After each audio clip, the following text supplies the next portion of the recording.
Hi, I'm Nick Ma. I'm doing this video for Jep Strain's YouTube channel. I just got back from Waffles and Enthusiasm, a local in Pennsylvania, and I won an Xbox tournament, the Xbox Series S. It's only 28 players, and it was more or less just a big local with a bigger prize. So I know the matchups might not be as important and stuff, but I'll kind of talk about like just my deck ideas and stuff like that, and I'll just get right into it.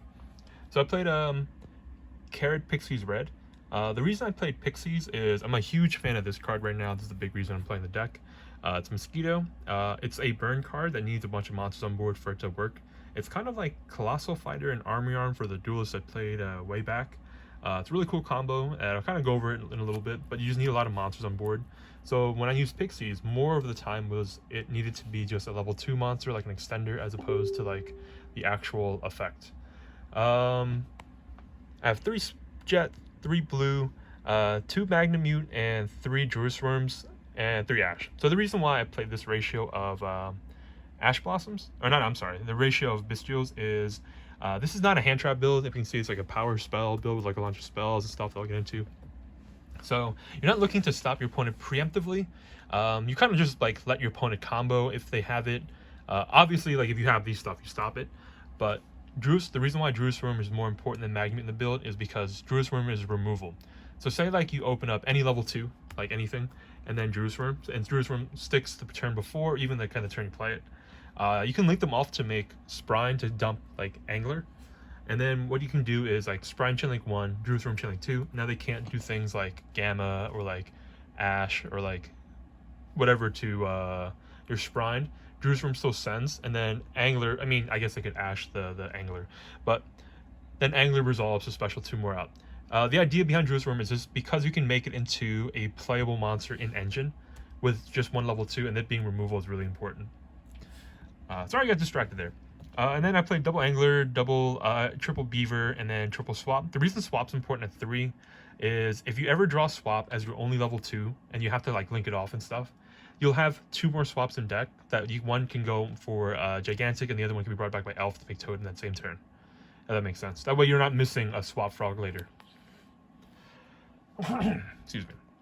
And then the spells, I played triple Starter, triple Forbidden Droplet, triple Pot Prosperity, double Tactics Smasher, and I'll go through the traps too. It's triple Imperm and then double Cross. I'll talk about the spells. The important one, like the different ones are kind of like these ones, and then I'll include these ones too. I play a power spell version, like a lot of good spells you want to draw, and they're good because they can kind of play after your opponent combos fully. Not all the time, you know, like that kind of in addition with Engine and all. But the difference between like most builds that play like a bunch of hand traps and then Pot as well, Pot can't dig for a card that breaks. Pot typically just like sees cards like in Engine or like hand traps. I guess some builds play Tactics, which helps breaks, but like now you can draw things like Droplet. You can draw like you can search for a lot of combination of cards that really help you play in that moment. Let's see. There's some cool, really cool interactions with Jerusalem and like Droplet. Like Jerusalem Droplet outs Elf Toad. So say your opponent has say if you can stick a Jerusalem and your opponent has Elf Toad, and before the main phase you play the Droplet sending the Jerusalem, you negate the Toad and then you send the Elf away, and now your opponent has a negated Toad and no Elf to protect it. And because Droplet doesn't target, that's really strong too. And then like the cool thing with Pot and the Pot with like this or any normal spell with this is you can go like chain link 1 hypothetically, chain link 2, chain link 3, or like 1, 2, or 1, 2, 3, and then you're like negating a lot of monsters with not a lot of value being lost to the Droplet. I like that. I like the Droplet thing. It really helps against the Mirror, which is a really tough matchup. Toad is a strong card that you're like have a lot of issues dealing with any deck has a lot of issues dealing with, so this helps there. And then Flunder is the impossible matchup anyway, so like it's like your main decking more cards for Flunder. I'll go through my side deck really quickly. I didn't put as much effort into my side and extras as I did with the main deck. And again, the main deck is a lot of copying from somebody else and then kind of adding the ratios to like how I tried to play with the power spells. So I played 3D Barrier, 3D Shifter, 3 Evenly, 3 Dark Ruler, 1 Red Resonator, and then 2 Fenrir. Fenrir is really good for going first against most matchups. It sucks against tier because it doesn't break enough. Like it doesn't do anything enough like against tier when they establish. But against Spright, it's pretty strong too. They have to interact with it right away. And it trades for a lot of stuff, and also beats over Toad, which is super strong. Dark Ruler, again, I really want to cover both Spright and Flunder. Both really hard matchups. Toad, playing against Toad or playing against what's it called? Barrier Statue is pretty tough. And then evenly for Flunder as well too. So my extra deck, I'll kind of cover it real quick. It's Mosquito, Jin Buster, Zeus, the Omnibaru, Downer Magician, Toad, Double Gigantic, Triple Elf, Cerberus, Underworld Goddess, Dark, and Sprint.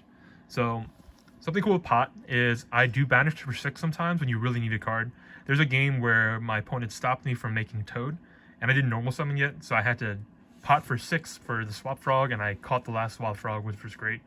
There's times when you like dig for like tactics or dig for Droplet, and it really comes in clutch by digging 6. Mosquito is really good because what you do is if you have Mosquito and then 3 monsters, if your opponent has a monster that's 2700 attack, that is game, because Mosquito will attack, put a counter on the 2700 attack monster, and the first monster attack will trigger Mosquito.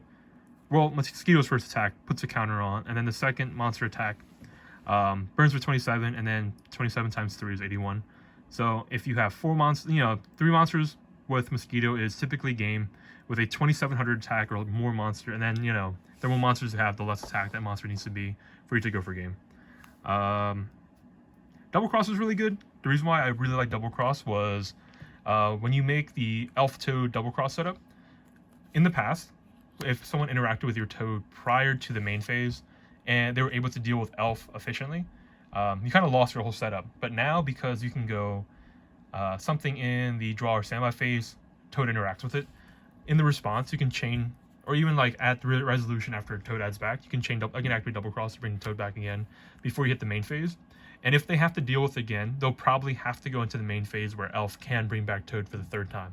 So you're setting it up for your best activation resolves in the highest probability, if that makes sense. Like, you want your Elf to bring back Toad, and because you're activating this in the draw or standby phase to bring back the Toad immediately, you have a higher chance for that Elf to be able to bring back Toad to play. And then the less cards your opponent have, the stronger cards like Red and Carrot end up being. So then if you additionally just have one of those on board, they become much stronger the less, like, the Spright is a stronger deck when the game's more simplified anyway. That's like, I guess, the gist of my deck. I don't want to cover like matchups and stuff. It's a smaller tournament. I did play a lot of strong duelists, so it wasn't, it's not always like too easy. But I won with like very narrow ways, like in time first sometimes, and then like with this guy. I did not resonate or anyone. That didn't come up, but Mosquito came up a lot, and it was my favorite card in deck.